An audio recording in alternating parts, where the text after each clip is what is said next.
Oh, there she Hello. is. Hi, how are you?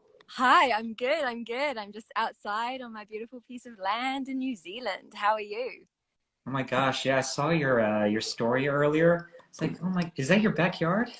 Yes, this is it. That's the sky, and then this is some trees. I live up in Northland, which is like the Bay of Islands, so it's above Auckland, where Cowboy Bebop was filmed. Okay, okay, yeah, no, that's totally not fair. It's so beautiful out Well, there. you're welcome to come and visit anytime you're in New Zealand. Oh gosh, yeah. I'll take you up on that sometime, I hope. It's such a wonderful country. Let me kind of formally introduce you to everyone and introduce myself too. Um, for those of you who don't know me, my name is Charles. I go by Tweak Online. I'm the administrator of Beneath the Tangles, which is not just this Instagram account, but is a website, and we have Facebook platforms and all that as well. And today I have Lydia Peckham with me, and we're so happy that you're here. For those of you who don't know Lydia yet, all you weebs out there, you will know her soon. She's an actress based out of New Zealand, as you mentioned, and she plays the role of Katerina in the opening episode of Netflix's live adaptation of Cowboy Bebop. She's also been in a number of other films and TV projects, which is actually where I want to start out with everyone joining in here. Um, we have, by the way, Lydia can't see the questions you sent her, but please send the questions in. I'll try to get to them. I will definitely get to them as we go on with our conversation and ask those to her as well. But yeah, like I said, I want to start with some of those other works that you've been in that maybe people don't, they'll recognize the works, but maybe they don't know that you were in them. Yeah. Starting now with Mr. Corman. Yeah, so you had a role as a I guess, how would you describe the role? Is So she my like an role, so my title was as a beauty influencer, and it was sort of influencer? it was a fun scene. It was nightmarish dream episode where Victor, who was the other character, his daughter had been using makeup that I had been selling, and it had lead in it. So all of these young teenagers were getting lead poisoning, and then he had a dream that I came and I did his makeup, and it was fun. I got to smear bolognese sauce all over his face and you know have a really good time with him. So it was a small role, but that was my role, Mr. Corman, and it was good fun. That really was a lot of fun. I got to watch that, and I wonder. So, what was it? The first part you're in is this. They're watching the video of you apologizing, right? About the lead, and I Yeah. wonder how do you kind of approach that because Victor says, I don't believe it, I don't buy it, right? Yeah. And so like when you have a role like that, do you try to be sincere? Do you try not to be sincere? I just Well, wonder yeah, what the no, approach is. that was a really interesting moment because I came in, I'd done the work, and I came in thinking that, it was like not very genuine. She was kind of apologizing for, PR reasons. And the director actually said to me, no, no, no, no, I want you to go, like, you are so genuine. This is like a heartfelt moment for you. You genuinely feel that you've let hundreds of people down. And so in that moment, it was sort of a 5-second flip that I had to totally rewire my brain to think, okay, this is a real empathetic moment. And so I had kind of clear objectives to take it from a genuine point of view, but it wasn't how I first read the scene. But Yeah, hopefully it kind of came across like that. But Victor didn't buy it, so you're right. I didn't do a good job. Yeah, Yeah, no, yeah. I feel like I was able to watch your one of your, I don't know what they're called, but like a clip of a whole bunch of your different performances, and I also noticed in this one that you're really adept at those like crying scenes, being emotional, you know? Yeah, well, gosh. So I mean, I do lots of different styles. I actually make a whole load of little films myself, and I Mm. love the form of like black and white clown, Charlie Chaplin style, Mr. Bean. So, you've got that extreme of performance, and then you've got Cowboy Bebop, which is like beautiful and romantic, and and then you've got Only Cloud Knows, which was a Chinese film. So there's so many different styles, and I guess in terms of empathy and the crying, you just try and connect to what the character is going through. For Katerina, I listened to that piece of music. I think it was called Road to the West. They used that clip of a little bit of in When I Drove Away in the car scene, and that song just makes me like, it just breaks my heart every time I hear it. So there's different ways to kind of connect to the emotion that the character's feeling. So, but the crying is always like this fearful moment before you start. You're like, oh God, is it gonna work? So Can it come out? yeah. But usually you're working with directors who kind of really, honor that, which is beautiful. Well, speaking of directors and with the Mr. Corman role, I know it's Joseph Gordon-Levitt's show, right? He's deeply involved in it. Was he the director of that particular episode? And so no, he wasn't the director. He was he directed lots of the scenes, but okay. because he was in that episode himself, he had a co-director who, gosh, it slipped my name, but she was a female, and so she was the one who was directing me. But he was on set, and we had a little chat. He was very charming. Okay, yeah, I wanted to ask about it. Joseph Gordon-Levitt is my age, so I kind of grew up watching him and seeing, oh, look at all the fantastic stuff he's doing, and Mr. Corman's kind of like the next step of his evolution. So that's always lovely to hear that someone is as nice as you think they are. Well, that's my experience so far. I don't think I've met too many egotistical, hierarchical superstars yet. Touch wood. And I think it was a really amazing project for him because it was in a way a self-expression of who he was as an artist. And he was very genuine, very down to earth. He was busy. He was like he had his little earpods in the whole time. Chat. So. Very cool. Well, when you do eventually meet someone who is far worse in real life than they are, than they appear to be, we'll chat and you can. Yeah. We'll go over the that. juicy guys, yeah. Yeah. That show, by the way, is on Apple TV if anyone wants to stream it. Episode 8, maybe something like that. Yeah. And you also mentioned another part you played, which was in Only Cloud Knows, right? And so this was really interesting to me too, because first of all, for anyone who hasn't watched it, it's a Chinese love drama. So totally kind of unexpected for me. You play the waitress at the restaurant that the main couple, starts, and you kind of give them guidance. And again, this is one of those. I was watching one of the scenes from there. Again, it's an emotional scene where the guy pulls out the gun, and you were fantastic with that very tense scene. But I wondered, what was it like? Was the set like a Chinese set? You know what I'm saying? Like the director was Chinese also, right? Yes. So the director was Chinese, Feng Xiaogong, and he's a really amazing director, very well known over in China. And he brought with him sort of a crew of Chinese people that he worked with, and then that was married alongside a New Zealand crew that worked. So it was kind of a multicultural union set, and we filmed down south near Otago, which has this sort of epic mountain landscape, snow-covered hills. And so it was an interesting one because it was my first big sort of film, and the director didn't speak, bless his soul, he spoke a little bit of English, but he didn't speak English and I didn't speak Chinese. Right. So it was an it was like a lot of sign language, but he said something really lovely. He said, in his English, he said, if you fall, I will catch you. So, just fall, relax, and I promise that I've got you at the end. So it kind of made me relax, and we had other translators on set. So yeah, it was very multicultural. Very cool, like kind of a hybrid production there. Yeah. And that's the beautiful thing about New Zealand is that we're kind of really relaxed. We go with the flow. There wasn't, that we're not precious. So there was just a sense of being humans making a film, really. So it's good fun. Very cool. I want to get to a couple of the comments here from folks that are tuning in. Brian RC says, I love Lydia. She did a great job in Cowboy Bebop. Thank you very much. Let's see. Insane Charismatic says, curious to know what connected Lydia to film. She's such a subtle actress, by the way. Oh, well, thank you very much. I mean, working with John was incredible.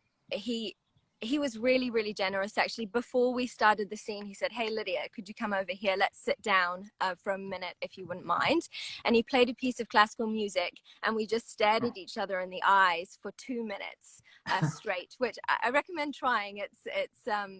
It's a strange experience. And then at the start, we both kind of like giggled and laughed, and it's all a bit awkward. And then after sort of 30 seconds, that dissipates and you just become present. So in a way, I think the subtlety came from having that relaxation with him, just being present, playing in the moment, really just listening, and just trying to be as real two human beings connected as possible. So, but I appreciate that. That's very kind. Thank you. I love that story. Yeah. John Cho is so that's, I mean, for me personally, that's another important person because I'm Korean American also, and he's one of the really important kind of giants, really, in that kind of for Korean Americans. And we were really, I think, as a community, we're really happy when he got this role, and Yeah. he knocked out of the ballpark with you. I know. I think he did an amazing job as Spike. Yeah, and you know what? Let's go ahead and dive into Cowboy Bebop since we started. Let's see if I've got any other questions. Hi, Fred. How long was, okay, well, this is a good question. How long was the filming for the episode of Cowboy Bebop, so episode 1 that you were in? So all up, I think it filmed for around 6 to 7 weeks. I was involved in I filmed for about just over 3 weeks. And so, yeah, but in a way, it's like a little film, it's 60 minutes, which is a long time. And that's what I love about the episodes as well. They're sort of like their own narrative in themselves. So yeah, about 7 weeks. Very cool. How did then there was then there was the awful John. Then in episode 2, John Cho unfortunately injured himself, which put the whole thing on. So I actually filmed this about 2 years ago. It feels like 2 years ago. So it's been a long time coming. Wow, yeah, you've probably done so many other projects since then, right? And yeah. Oh yeah, this one. What was the audition process like for getting the role of Katerina? Well, Catch Casting was the New Zealand casting director, and it's so cool because there's so many New Zealand faces scattered throughout Cowboy Bebop. And he brought me in, and we did an in-room audition, and then he sends my audition tape, and the director really likes me, so I have an in-person audition with Alex Garcia, who's the director, and we just play in the room. We sort of have around half an hour of just jamming out the scene. And it was that scene where I'm not smoking a cigarette by the car. And then he kind of pitches me to the executives and to Netflix, and I got the role. So it was only a 2-step process, but I feel so lucky. You know how for some, not that this is like a huge like Marvel type production, but for some productions they're kind of secretive. You don't know exactly what the role is. Did you know exactly what you're trying out for and what the series was? Yes, I did, and I knew it was Katerina, and then I had the anime to refer to, so I really got a sense of her before I was auditioning. So I sort of dived into Asteroid Blues, although that's the episode from the anime. So even though she was, I think was she Mexican? I think so, because the town is New Tijuana, right? So yeah. That's my guess. Yeah. But that's what Alex was saying, is that, the world of Cowboy in the live action, Alex, the director, it's just sort of, you can be whoever there's accents from all over the world in there. So it's really free in terms of casting there. There's a lot of talk about the casting when the cast was revealed, and people were talking about the diversity of it, and it really matched the anime, which, you have this the solar system full of very diverse people, a lot of people of mixed backgrounds, and almost in a world where there's so much diversity, the diversity doesn't even seem to matter by this point, right, in the future. So yeah, and that's actually quite like New Zealand's full of, like, New Zealand is really multicultural. We've got so many lots of diversity going on, and so I guess in a way that's where the casting director really matched that they had New Zealand to work with, which is so a lot of actors are used from here. That definitely makes sense. You talked about watching the episode, which is episode 1 in the anime, also. And so, was that part of the preparation process? And what did you take from that episode as you got ready for your role? Gosh, yes, it was part of the preparation process. I mean, to a degree, you have to let go of that, because if you try and if you try and match something too hard, you got to bring a bit of yourself to the role. But I mean, I think for me, I got an essence of this love story between Asimov and Katerina, and it's like that classic, timeless Romeo and Juliet, Bonnie and Clyde, the sort of tragedy of two people from different worlds trying to be together.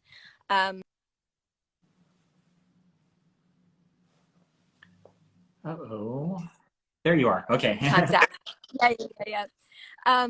So so it was. I really got the timeless feel from that, about their love and the tragedy, and it was quite a different ending. In the anime, she kills Asimov, whereas Netflix obviously decided to go a slightly different direction. Mhm. But yeah, I think I got, rather than trying to imitate it, I just tried to find the soul of Katerina through that, and it was really useful to have that. And then the music is amazing, that just sets so much of the essence of the piece.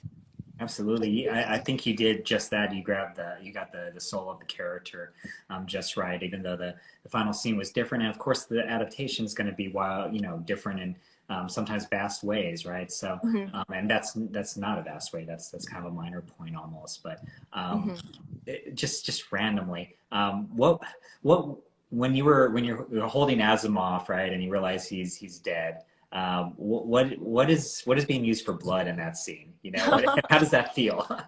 It was It's a pretty bloody very, scene, that's why. no, it was very, very sticky. So, Okay. it's Gross. it was. I was pulling up bits of his hair. It was, I won't ruin. It looks beautiful and it's fantastic, but the reality was slightly different. So it's a mixture between food coloring. I think it's like sugar or glucose. It tastes quite sweet. And You were eating the blood? yeah, just giving me energy through the scene. Yeah, I understand. Yeah. But yeah, Asimov was fantastic. He was so calm with me there. So that was it wasn't harmful.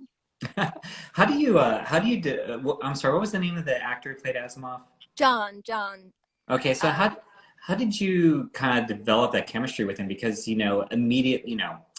for us, we understand there's a background here, and you two have been together, and you're madly in love, and he's trying to get you to he's trying to help you to escape, and there's all these dynamics. But as actors, you just show up on the set, right? Yes, you do. So that's where Alex, the director, sort of he specifically wanted to create a really strong chemistry there, and like a sense of history. And so he asked us to spend some time together throughout the couple of weeks that we were sort of rehearsing and blocking. And so we would go out for lunch, we would run lines, we'd go for walks, and we just became really, really good friends. So there was a lot of natural chemistry there already, and you just want to feel relaxed with your co-star. And so I'm glad it came across so strongly. Yeah. Very good, and I think that exercise with John Cho helped as well, as awkward as it might have been. And it was so generous of him, because before you go to set, you don't know what the actor's going to be like. You're like, oh gosh, are they going to be big and intimidating? And he was very down to earth, very, very present and real. So yeah. Very good. That's awesome to hear. So let's see what else I've got. Let me bring up some other questions. I'm gonna mention Sean. John Uden was my co-star who played us. Okay. Yeah. Thank you for mentioning that. Let's see what else we've got here. So a lot of these are kind of future things, which I'll hold off till later in our talk here. But let's see what we've got. Here's just a compliment from Ali Hassan.tab. Says, where did you learn such flawless acting? Loved Cowboy Bebop. Let's see what else we've got. People are so kind. Yeah, that's actually a question I had. What's the reaction been like for you in all this? It's been like, it's been amazing. I mean, yeah, people have been really generous. They've reached out. They've expressed like a love of Katerina and the work I did. I've seen nothing. I'm sure somewhere on some thread there's going to be some negativity, but I've seen nothing, you know, horrible. People have just really loved the work, and yeah, it's been amazing to get that. That's great. You know, I tried. I'm on Twitter. You're not on Twitter, which No. you got to join, right? Is Well, I don't know. Maybe it's just not a New Zealand thing. Like, none of my friends are on Twitter, and I don't even like. Is it just a platform to sort of speak your mind, or what's its purpose? it's a platform to get angry at people. It's not. Yeah, I want to stay away from that. Yeah, I'm no, in but my peaceful Zen New Zealand mode. I was about to say it's probably it might throw you off of that, you know. It's Yeah. but a lot of yeah, a lot of actors and other industry folks kind of use that to really connect with each other too. So that's kind of positive about that. And I looked through Twitter to see what people were saying about you. I wish I could just throw stuff up here, but there was very, very little negativity. And like you said, there was just a lot of kudos. People really excited about your work there, and I was glad to see that. You were definitely fantastic in the role. So, Well, you were actually the first one to reach out to me, and you'd seen it before I had, and I was like, "Who is this person?" right, So, right. Is this real? What is he trying to do? yeah. But it's great to meet you in the live and chat. Yeah, no, absolutely. Okay. Oh, this is a question I wanted to ask. I'm going to bring this up. This is from Sean Draws, who, by the way, he mentioned in the chat right now, he drew a fan art of you. You probably have seen it. Yes, But very good. So he very asked, talented. were you familiar with the anime before booking the role? So, you know, you mentioned that you did watch it, but did you have any idea what Cowboy Bebop was before you auditioned in this whole process? In all honesty, no, I didn't. I know, shock horror. 500 people leave the chat. So no, I didn't. But I've like, you know, I now know that it's one of the most loved animes in the Yeah. world. And I was told by my brother that they come from, is it comic, like Japanese comic styles called Manga. manga. Mhm. And so Cowboy Bebop was obviously drawn from that and turned into anime. Is that correct? Well, this one was different. So this one's original, you know, and usually it does go in that process. There's either a manga, which is the comic version, or there's a light novel, which is kind of a short book, and those are usually adapted. But what's kind of unusual about Cowboy Bebop is Shinichiro Watanabe, who's credited, you know, at the end of each episode as an advisor. He just came up with this incredible thing, and you know, it's kind of magical in that way that it's a pretty Wow. too. So, Wow. Wow. so I take it you're not an anime fan. You haven't I'm watched. not, you know, there's room to grow. There's room to improve my I anime love that. There's knowledge. room to grow and improve. That's Yeah. I might, you know, you might meet me in 10 years and I might be an avid anime fan, but I really respect the format of the storytelling. It's quite a challenge, I think, to turn an anime into a live action because they're such different forms. Mhm. I've kind of, yeah, I've been watching the live actions, but I need to start with the originals. But I Hey, love Cowboy Bebop.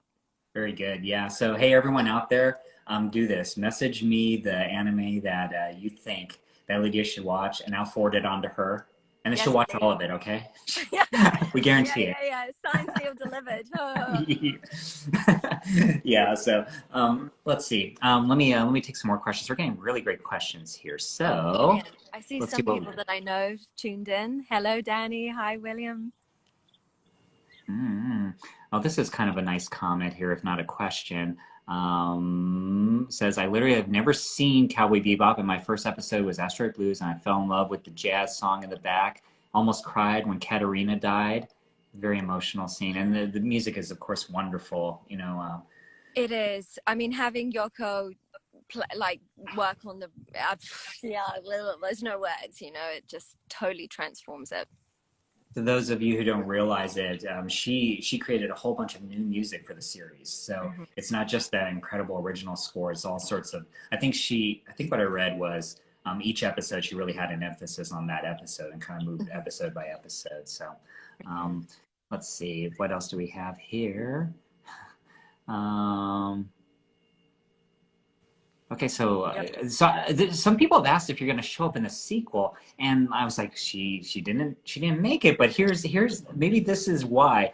Long lost Lucky Luke, who, by the way, thanks for some of the comments earlier, says, is Red Eye going to bring you back to us on Cowboy Bebop?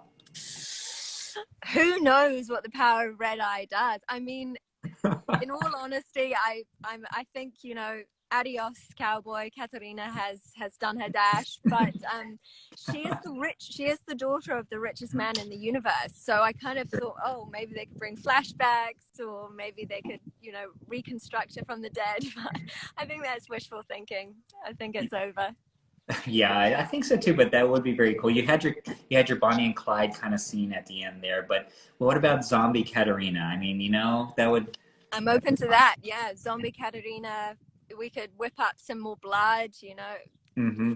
We know how much you like the flavor of it, right? You know, so, the blood, the brains. You know. Freya Clayton asks, "What's the hardest part of the role?" Hi, Freya.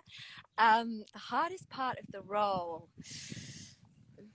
I think in a way the hardest part was the fact that she was already such a loved character, and so I think probably everybody from Cowboy felt the pressure of sort of constructing something that was already so loved in its form. And then the other hardest part was driving the spaceship while looking at Asimov, while talking to John Cho, and there was all eight flashing lights and green screens, and that was technically challenging. So, yes. So when so you know, obviously in the scene, you're flying out there and you're doing exactly what you said, right? And John Cho's in the swordfish, kind of flying next to you. Is he on set next to you also during that scene? Yes. So he, again, so generous. He was there and present with me. So we did his scenes first, and I was on set with him in my spaceship, and then he was in the swordfish whilst I filmed my scenes, and he just gave me the real deal to act against, even though he wasn't on camera. So yeah, he was there. All right. So I'll keep taking any Cowboy Bebop questions that people have, but I do want to ask you a few other things as we're drawing near to the end of our session today. Let's see. I think I've got some questions here about other things. First of all, where is this? Okay. So this question is, what are some future projects we can see Lydia in? Any other TV series in the pipeline? So is there anything that you worked on that's going to be coming out, or anything on the horizon? There is, everybody should watch True Love, which is a beautiful short film that's just been picked up a few awards, directed, no, don't know. Sorry. I've had a main. There's so many people. I understand. You got all these people you worked with. It's right, like, Ray remember Edwards, them this second. Directed by Ray Edwards. True Love. I'll link it on my Instagram again. And then there's sort of been discussions about other roles that I might potentially be in. Okay. There's a film called True The Wonder, which is coming out. I was part of Shortland Street, which is a New Zealand sort of soap opera. And then again making a lot of my own work, and who knows what's going to come in the future. So it's all exciting. I'm sort of at the precipice of my, I don't know what career means, but my the work that's to come. You know, so that's a question I have for you. So I know there's obviously a lot of film work happening in New Zealand. You're involved in so much of it, and there's productions that have taken place there. I mean, you know, I think probably American audiences became aware that New Zealand was kind of a hub for this when Peter Jackson, right, did Lord of the Rings, you know, in his home country. But is there any thought that you would leave all this beauty behind to go to like LA or New York? Well, I think New Zealand is kind of at an interesting point. It's going through it's evolving in the film industry. I think COVID, although it's been really, really challenging for so many people, in a way has given, you know, a breath of fresh air, a moment, and sort of things have started to reconnect in a different way. Equity New Zealand, which is sort of the New Zealand actors equity, are currently working through a campaign called Cast Local, because we have amazing sets, we have amazing studios, crew, you know, the whole shebang, but a lot of international productions bring their own talent from overseas. And so yeah, there's a conversation at the moment in New Zealand about giving New Zealand actors a voice and casting more of them, because we've got some amazing actors here. So there's that side. And then would I ever go to LA? I mean, yes, I would. I'm open to everything and anything. I would like to go there for specific work rather than just to sort of blend into the millions of other actors. No, I mean, and seeing where you are, you know, it's like, why would anyone that, you know, that's for that to be your home base, you know, that's incredible. Yeah, exactly. It will always be my home. I think I kind of dream of living a translusive, you know, life and not having a permanent location anywhere, really. Nippon Knickknack says, "Come visit Texas," and I agree. If you ever come here, we'll definitely host you. Thank you very much. I'll let you know when I'm in Texas. Yeah, I'll let you know if I'm in New Zealand. This is a funny question. Have you ever tried ramen? I don't know if there's ramen joints, you know, in your neck of the woods. There is ramen, but I'm actually a vegetarian, so yes. The broth is always yeah, because I mean, I've tried vegetarian ramen, but I get a sense that it's not as delicious as the meat ones. So, you know, if somebody can whip me up a vegetarian ramen, I'm always open to that. All right, there's a challenge, everyone. A good yummy vegetarian ramen. So what are some of your favorite foods? Like, do you have like things that you just like adore, that you love? I love food. Freya and I spend a lot of time cooking. She's one of my good friends. And okay, this is why all the nice words are coming from Freya and all that great questions. I've blown her cover. She blew your cover. She says, "What about lamb, Lydia?" It seems like maybe you're not the best vegetarian in the world. Well, it's complicated. I'm a flexitarian, but I won't. Is that a word? Oh gosh. Well, it is now. Okay. It's I won't go into it. It's just. You're trying. Yeah. It's about the ethos of where the meat comes from. But anyway. Okay. I can get that. I can get behind that. I understand. Like if it's hunting or home kill, you know, it's happy life. But anyway, I get it. That makes sense. See, but if you wrote this on Twitter, then you'd have a firestorm. That's exactly, which is why I don't have Twitter. I'm even nervous to say here. But I love my favorite cuisine is like Mediterranean, you know, like olive oil, feta. I love. But see, you can have vegetarian fare with Mediterranean cuisine, which is delicious. You know, it's exactly. And also, I love South Indian food. I travel through South India, and that's all vegetarian, so that's delicious. Oh, very good. And I actually have just built my own vegetable garden. So the other day, I picked my first zucchini, which was zucchini courgette. I don't know what you call it, but that was pretty special. Yeah, that's so fun. We grew zucchinis recently. I don't know if it's the same type, but we grew zucchinis recently too. And my kids hate zucchini, but we did like tempura, which is like so that they were okay with it. I was gonna say deep fry anything. Put it in grease. There you go. Exactly. Let me ask you some other kind of more personal questions on the side, and again, I'll try to get to some of these other questions as well, just so people can get to know you a little bit better. Do you have like kind of an entertainment obsession, like something on Netflix besides Cowboy Bebop, like TV, film? Is there something that you're just watching a ton of lately? Well, I've binged Sex Education. I binged the Spanish Money Heist. I'm currently watching it's on Neon again. I just have a brain I'll come back to that. Right. There's a lot of new. I'm just about to watch Jane Champion's new film, The Power of the Dogs, which has just come on Netflix. So Mm. I'm really excited to She's watch from, that. is she from New Zealand?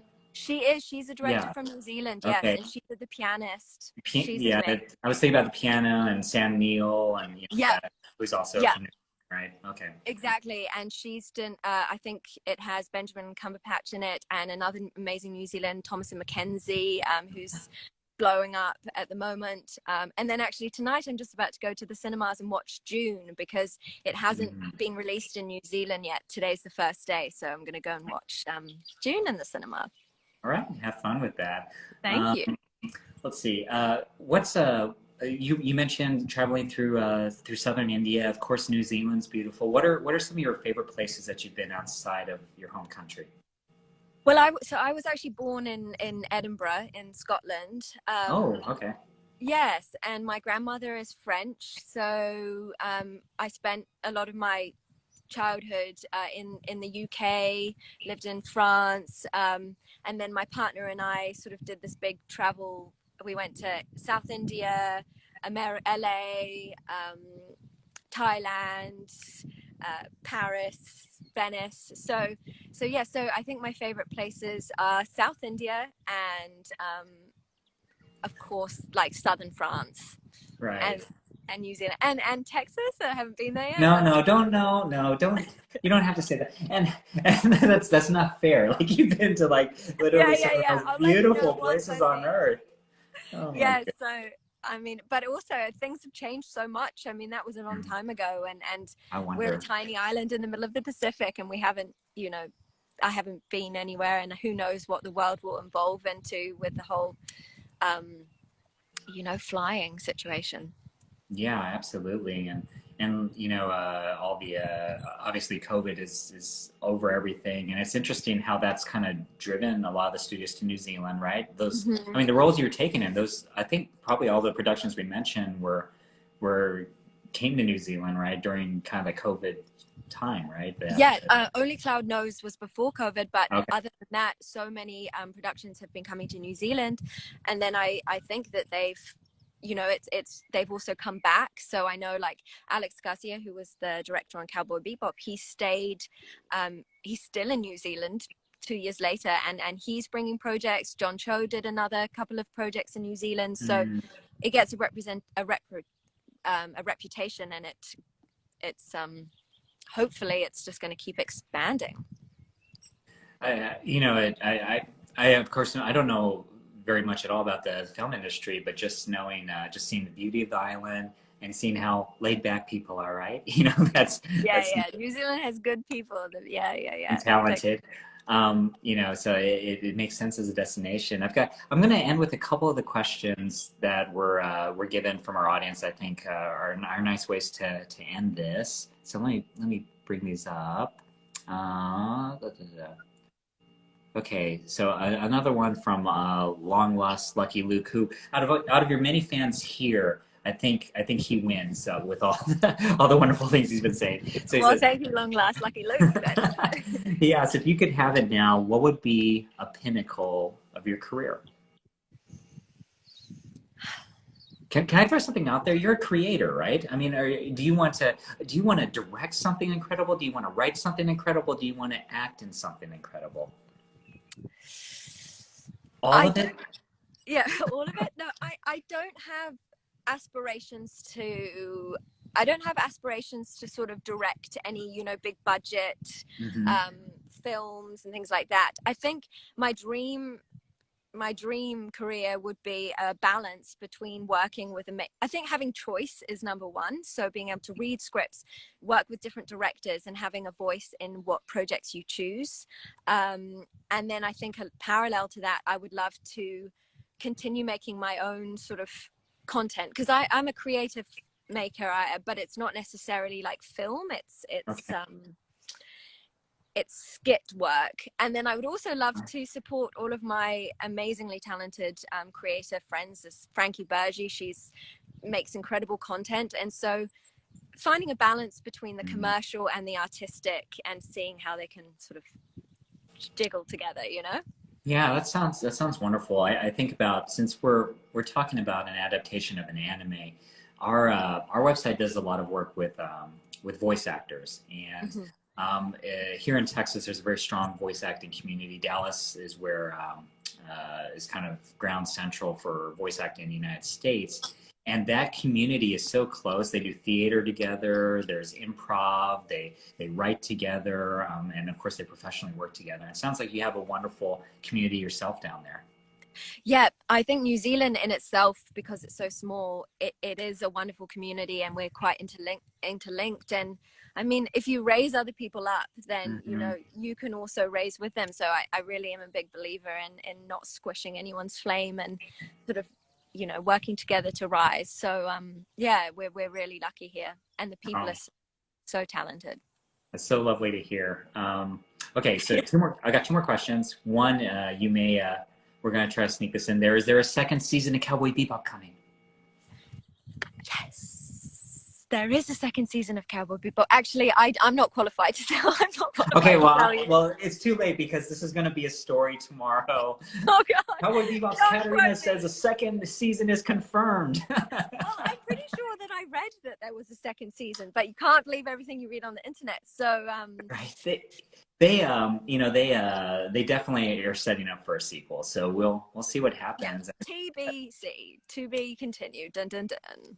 Dun, dun, dun. So I did see that it was, it's like top five Netflix shows. So that, that bodes well for it. So we'll see. And if it comes back and if Zombie Katarina will join them. Yes, Uh, everything is possible because it won't. If they come back for the second season, is would they have more anime to work from, or would it be oh, yeah. a? Oh Oh, yeah. okay, okay. So I would say, if I remember correctly, 9 out of the 10 episodes were kind of directly from like 9 of the anime episodes, and there are 26 episodes. Oh So wow.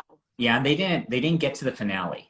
They really, the finale of the series was actually episode 5 of the anime. Gosh. Um, Okay. so there's a lot of the potential there, a lot of things they can mine.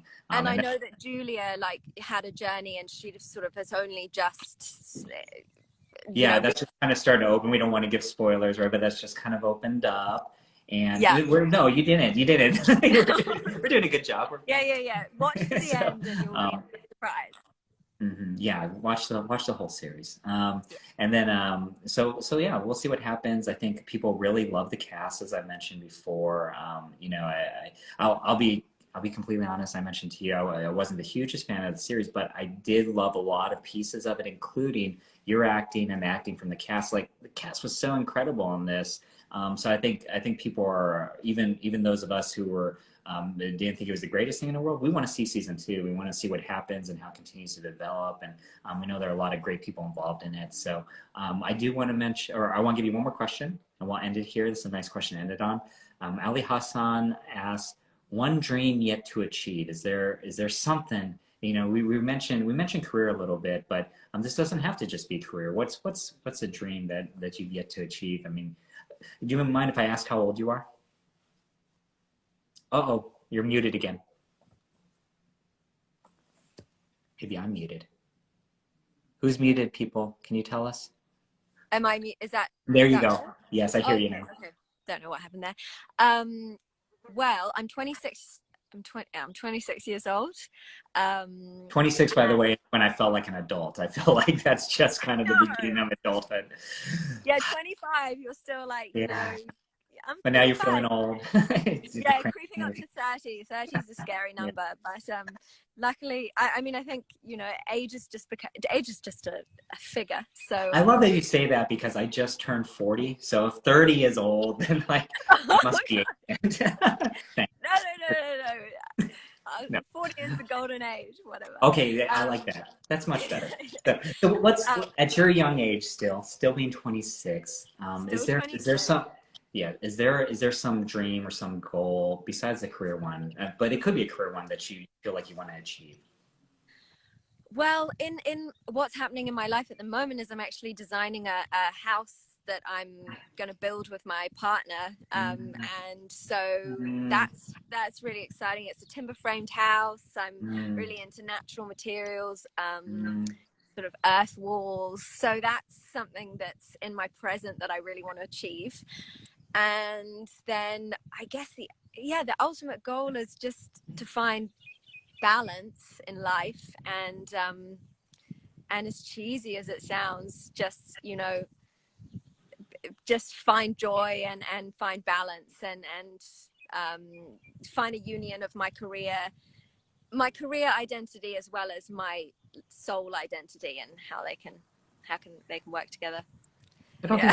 I don't think that's cheesy at all. And you know, the one thing that I've learned from the short time together is that you're a very balanced person, right? You have a lot of interests. You don't, you know, it seems like you don't let career define you, right? You know, and you know, you have a good sense of the things that are important in life, and not letting one thing get out of control, letting the pursuit of this or pursuit of that go out of control. And you know, it really suits the things you've said about your outlook and your future. So I think we could all learn a lot from that, you know, and maybe with all the challenges of COVID, one thing that that's hopefully caused us to have some perspective and slow things down a little bit and kind of think about what do we really want out of life instead of just this rat race that we're always part of, right?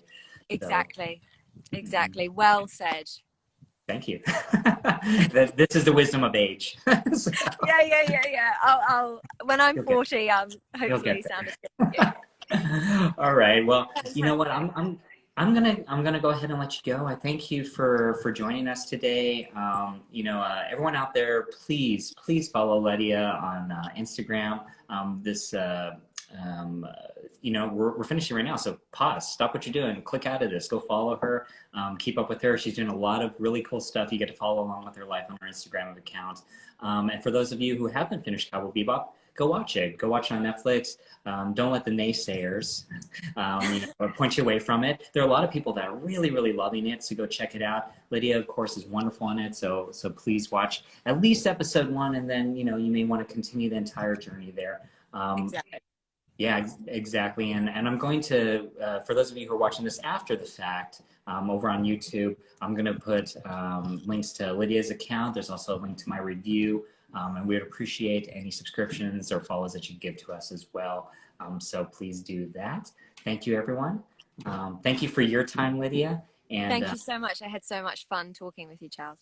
Yeah, no, let's definitely keep connected. And, you know, one thing that we do is we want to build bridges. We want to develop relationships. That's really the primary goal of what our anime site does, is really to try to develop community. So anything we can do for you, please let us know. Let's continue to stay connected. Yes.